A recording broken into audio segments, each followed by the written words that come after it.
ladies and gentlemen, dear colleagues, welcome in Neuchâtel. I'm delighted to welcome you to this conference dedicated to eSports, which is a field that is still very little explored by legal scholars. And yet eSports raise very interesting legal questions that deserve more examination in order to provide adapted legal solutions to this particular environment. For now, eSports is essentially self-regulated by private organizations. It is the game developers and tournament organizers who define the applicable rules. Legislative interventions by states are rare, also they are beginning to appear in certain areas where protection of players, especially young players, seems necessary.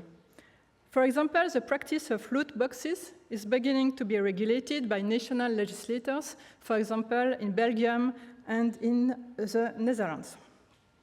But eSports raises many other legal issues that have yet to be fully addressed. For example, do players have property rights over virtual items?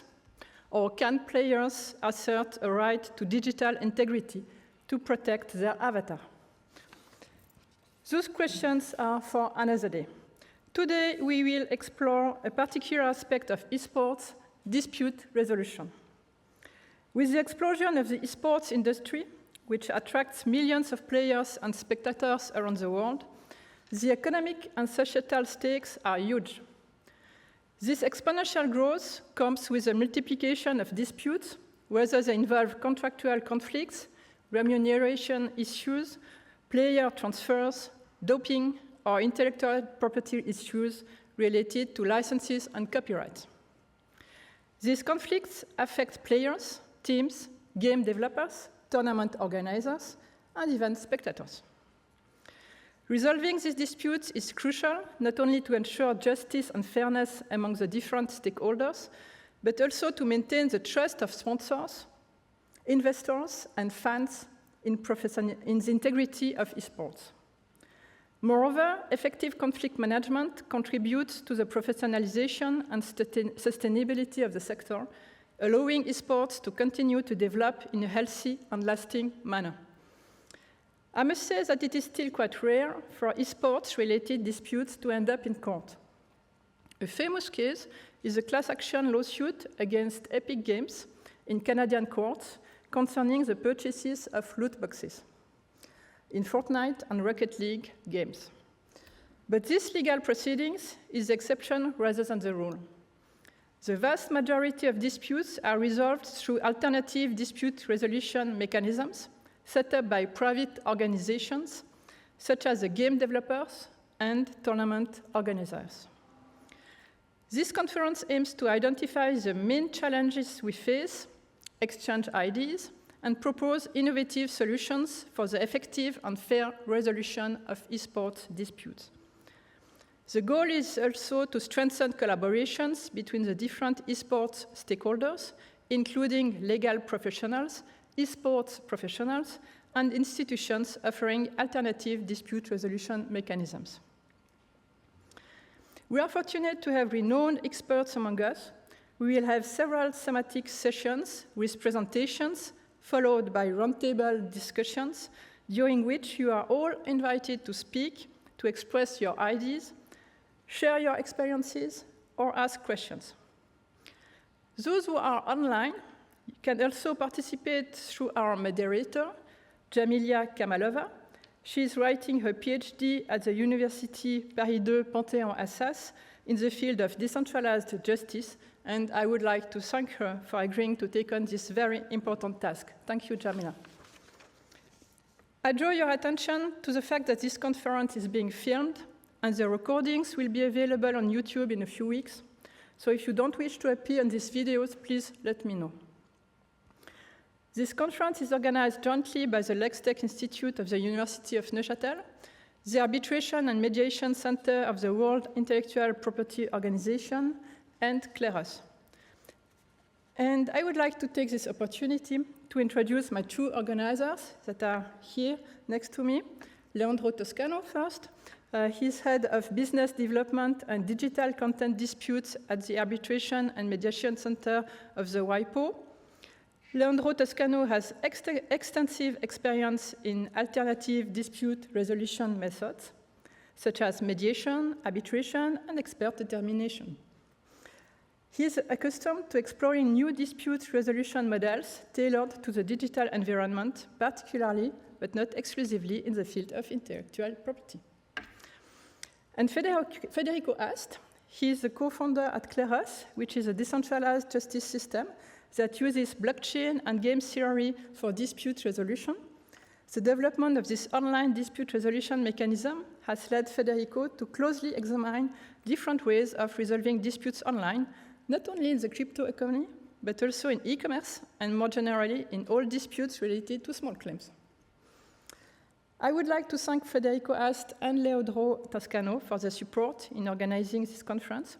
I have no doubt that their experience in the field of alternative dispute resolution and online dispute resolution will provide a highly profitable, practical approach to eSports. I hope this day will be a source of inspiration and reflection for each of us.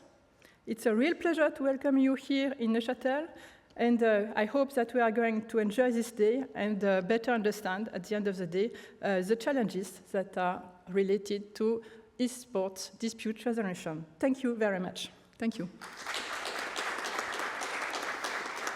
So now I give the floor to Leandro Toscano, who would like to say a few words. Good afternoon. Thank you, Florence, Federico. Thank to all of you for taking the time to be here with us, and to all of those of you that are connected through the webcast. On behalf of the World Intellectual Property Organization, we're very happy to be here today to explore with all of you alternatives to resolve eSports disputes.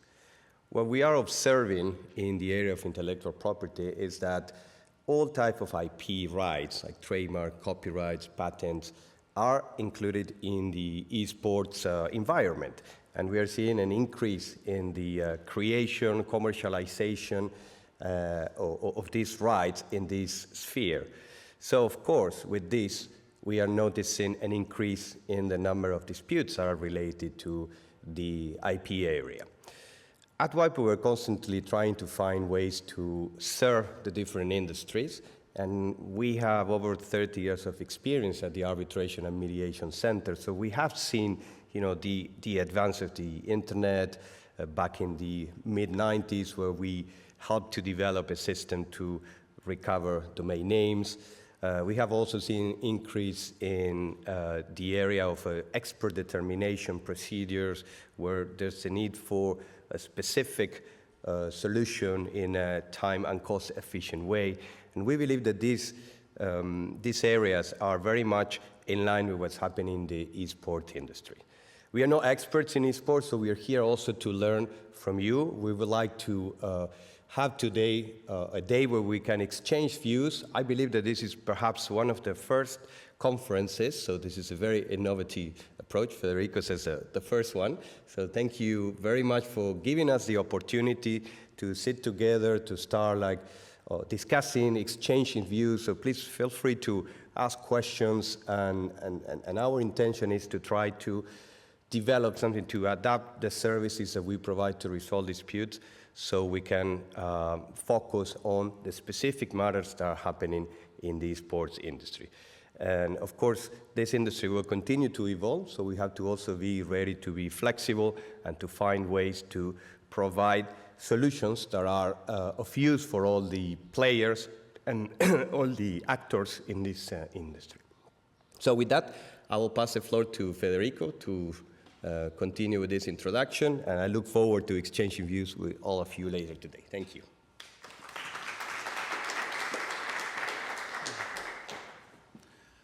Thank you, Leandro, Florence. It's an honor to be here, and on behalf of Kleros, it's an honor to be sponsoring and organizing this conference. To me, in particular, it's a very emotional day, because a lot of how Kleros started was related to esports and gaming. So I was, 10 years ago, I was just poor guy from Argentina, and I was seeing that all of this new economy being created. I have some friends who are gamers, And I imagine a future where we will have more and more people engaging in these types of games online, playing with opponents from different parts of the world.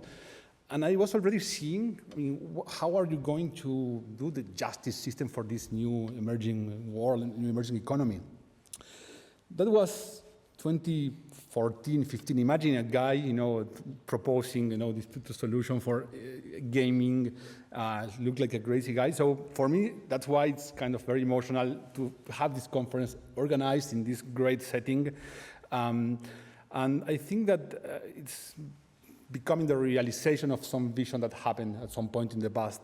And I think that maybe some years from now, people who are here today are going to be able to say, we were in that first conference on this beautiful solution for esports.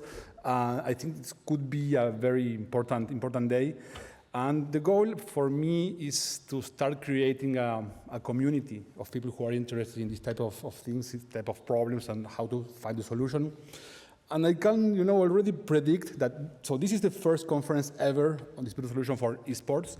I can predict that we are going to do our next year, are going to have another one, and there's going to be twice as many people. And, and then we will have to do it in the stadium that is next to, some point to the university. So thank you very much for, coming, organizing this, Florence and Leandro, and, thank you all for being here. And, let's get the ball rolling, okay?